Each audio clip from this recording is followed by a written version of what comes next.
Leero ku Lugonvu'S show. Ezange bazitute mama nyabo obukadde bwange buna bugenze banange mbagambe yawereza ku transfers tojjayo sente bazitute mparisiti ya transfers nkuyambe ne gwabadde oziweereza zimpe mulage wasobola okugirayo sente ze ng'ate tanyega.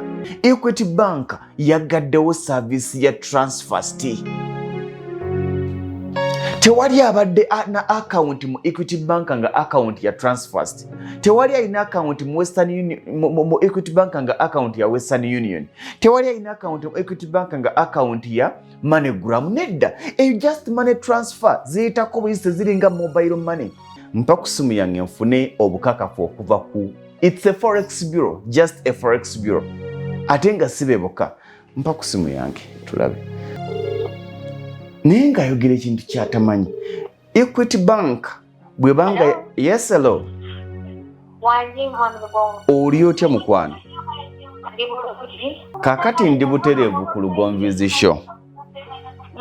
Just njagala abantu bange emitima gibali waggulu. Ono gwe njogera naye yiwa Union Forex Bureau. Mbadde bagamba nti yemu ku Forex Bureau zina almost all the money transfers.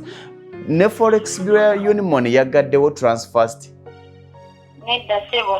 Omuntu tuwa transfer bukyaliko era bakasitoma tubakolako bulungi nnyo. Moyine enteekateeka yonna nammwe aba Union okuggalawo transfers mu kaseera kano? Enteekateeka eyo tetugirina.